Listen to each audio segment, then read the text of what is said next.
Fala, nossa Atleticana, tudo bem com vocês? O meu nome é Luiz, sejam bem-vindos ao canal Palavra do Atleticano. E no vídeo deste domingo nós vamos falar do empate entre Atlético Paranaense e Operário em partida válida pela Série B do Campeonato Brasileiro. Então fiquem comigo que logo depois da vinheta a gente volta para falar sobre tudo o que aconteceu nesse confronto.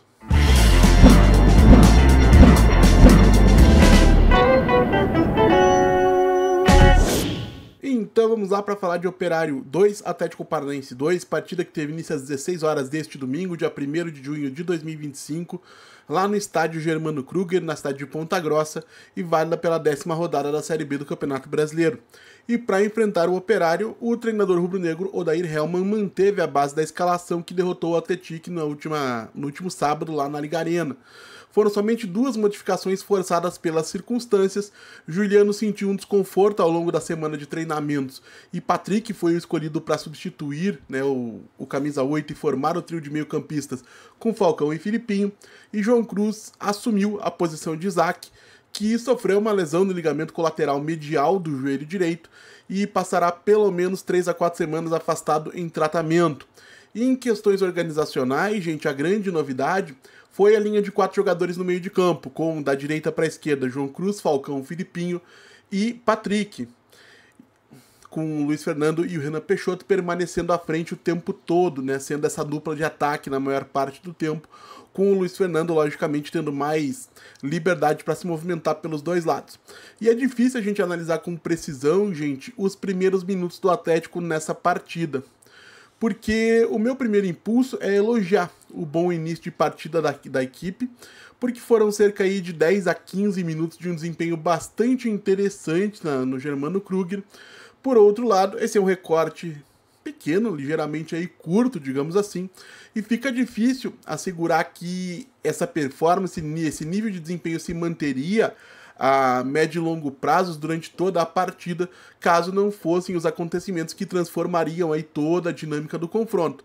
Porque foi tudo muito, muito rápido. E o que eu quero dizer com isso? Bom início de partida, gol de Luiz Fernando aos 9 minutos de abertura do placar e gol de empate sofrido somente 8 minutos depois, ou seja, aos 17 do primeiro tempo. E esse foi um ponto de inflexão, um ponto de transformação na dinâmica da partida, porque a falha individual do lateral esquerdo argentino Lucas Esquivel permitiu uma finalização de Rodrigo, que uma finalização de Rodrigo desviasse em Daniel Amorim e acabasse no fundo das redes do goleiro Mikael.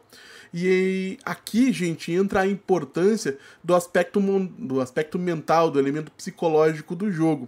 O Atlético imediatamente acusa o golpe. Uma equipe que vinha jogando bem, por uma falha individual, sofre um gol e imediatamente, talvez todo aquele ambiente de pressão que a equipe vive desde a reta final da última temporada acaba pairando sobre os jogadores como se fosse uma nuvem negra, de desenho animado. E imediatamente o desempenho vai lá para baixo. Os jogadores parecem perdidos, nervosos, errando coisas que eles vinham errando até pouco tempo depois. E infelizmente a coisa se torna ainda pior quando aos 26 minutos o Operário marca o seu segundo gol em mais uma bola desviada. Foram 3 gols em 3 bolas desviadas, um jogo bem esquisito nesse sentido, e acaba assumindo a liderança do placar a equipe da casa. E os últimos 20 minutos do primeiro tempo do Atlético foram para esquecer. Em nenhum momento o Atlético pareceu minimamente capaz de marcar o que seria o gol de empate. No retorno do intervalo, eu particularmente acredito que o Odair Hellmann errou ao não mexer na estrutura da equipe e em algumas peças já no intervalo. Agora, esse não é o fim do mundo, tá, gente? Uma boa parte dos treinadores prefere realmente tentar corrigir os problemas do primeiro tempo mediante orientações durante o intervalo da partida.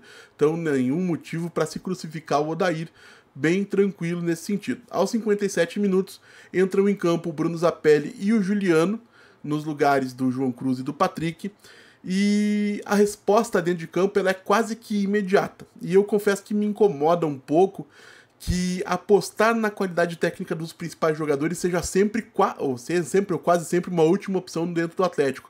Mesmo que o elenco nesse ano seja bastante acima da média para o nível da competição que o clube disputa, a Série B do Campeonato Brasileiro. Aos 62 minutos, 5 minutos depois de entrar em campo, o Zapelli encontra o Juliano no interior da grande área com um bom cruzamento e o camisa 8 marca o gol de empate do Atlético, que seria o gol que deu números finais ao placar, a gente já vai falar sobre isso. E é importante destacar, gente, o desempenho desequilibrante do Bruno Zapelli, um jogador que foi muito questionado ao longo da última semana, que não entrou em campo diante do Atlético, que muita gente já dava como perdido, né, um investimento perdido do Atlético, como se não fosse recuperar, mas muito pelo contrário. Em 33 minutos em campo, ele completou 15 passes, sendo 2 deles passes decisivos, criou uma grande oportunidade que terminou com uma assistência, e completou os 2 cruzamentos que ele tentou, também conseguiu o único drible que tentou. Então o Bruno Zapelli, com o seu talento, acabou fazendo realmente muita diferença para o Atlético no segundo tempo.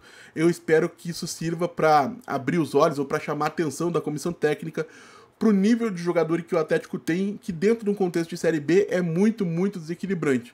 E se a gente quiser realmente atingir os objetivos da temporada, o camisa 10 argentino é uma peça fundamental. Não dá para abrir mão dele em hipótese nenhuma, e o mesmo pode ser dito do Juliano. Essa combinação das qualidades de ambos, né? A criatividade do Bruno Zapelli com o talento e a capacidade de chegar à área adversária do Juliano deveriam ser, na minha forma de ver, os 2 elementos fundamentais sobre os quais a equipe seria construída, juntamente com as qualidades de outros jogadores, caso do Lucas Esquivel, caso do Luiz Fernando. O Atlético realmente precisaria apostar mais nas combinações desses talentos que ele tem no seu elenco. Aos 65 minutos o Fran Sérgio é expulso, tá? Mas o Atlético acaba não conseguindo marcar o que seria o gol da vitória, né? O terceiro gol, mesmo em superioridade numérica no campo de jogo, tá? Porém, eu particularmente gostei das mudanças que o Odair Hellmann tentou. Ele saca o Cauã Moraes e coloca o Tevez, né? Então ele tira um lateral direito para colocar um extremo em campo, apostando que Abraão, Léo e Lucas Esquivel seriam suficientes para conter, né, para conseguir proteger o sistema defensivo de um Vinícius Mingotti que ficou bastante isolado a partir do momento em que o Operário esteve em campo com 1 a menos. Eu preferiria, por exemplo, que ele tivesse sacado o Falcão ou o Filipinho, a depender de quem você acha que jogou melhor ou pior na partida de hoje, para colocar mais um jogador com capacidade de passe. Poderia ser, por exemplo, o Fabrício Peralta nos 20 minutos finais, para que o Atlético pudesse ter mais um jogador bom passador no meio de campo, tentando encontrar soluções para romper a barreira defensiva do Operário. Eu também preferiria, por exemplo, que em vez de tirar o Renan Peixoto para colocar um Allan Kardec que muito pouco correspondeu dentro desse cenário de Série B, que ele tivesse colocado o Leozinho, por exemplo, ou de repente até o Léo Derek como ponta, porque é uma função que ele já desempenhou nas categorias de base em mais de uma ocasião. Mas eu não vou fazer de conta aqui que o Odair mexeu muito mal, porque para mim o mais importante nesse cenário é que ele nitidamente demonstrou que as mudanças foram para avançar a equipe no campo e tentar conquistar a vitória, que não veio porque o futebol tem dessas, é um trabalho ainda bastante recente, nem sempre a gente consegue aquilo que a gente imagina mesmo num contexto favorável, como é o caso de estar em vantagem numérica no placar. E vamos ver aqui o que mais que eu anotei para a partida de hoje.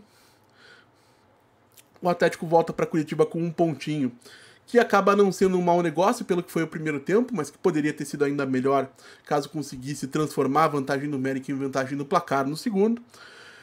E nas próximas 2 semanas, nos próximos 2 finais de semana, o Atlético recebe o Atlético Goianiense e depois o Remo na Liga Arena, evidentemente precisando de 2 vitórias para se aproximar da parte de cima da tabela, se colocar como um candidato ao acesso novamente, mas eu particularmente enxerguei evolução na equipe em relação àquilo que se viu uma semana atrás na primeira partida do Odair Hellmann no comando do Atlético Paranaense.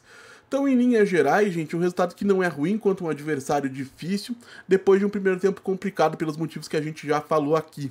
Eu espero que a torcida abrace a equipe nessas 2 partidas dentro de casa, em busca de 6 pontos que podem realmente, quem sabe, finalmente tranquilizar esse ambiente, esse clima entre equipe e torcedor, para que o Atlético possa navegar em águas mais calmas daqui até dezembro, com a torcida sendo o motor propulsor da equipe. Mas quero saber também o que vocês pensam. Claro, deixem aí nos comentários o que vocês acharam do desempenho do Atlético na partida de hoje, quem foi bem, quem foi mal e por quê. Como eu sempre digo aqui, eu leio todos, e se você está chegando agora, eu vou pedir que você deixe o seu like, se inscreva no canal Palavra do Atleticano. O objetivo ao longo de 2025 é chegar em 5 mil inscritos, e se isso acontecer, eu vou sortear uma camisa oficial do Atlético Paranaense para um inscrito aqui do canal. Então compartilhe o que eu tenho em redes sociais, convidem aí amigos, conhecidos, torcedores atleticanos que não conhecem o trabalho ou que acompanham sem estarem inscritos, para que se inscrevam e de repente eu possa presentear vocês aí até o final do ano com uma camisa do Furacão. Então é isso, gente. A gente volta a falar do Atlético Paranaense amanhã aqui no canal Palavra do Atleticano. Muito obrigado mais uma vez pela atenção de todos e até a próxima.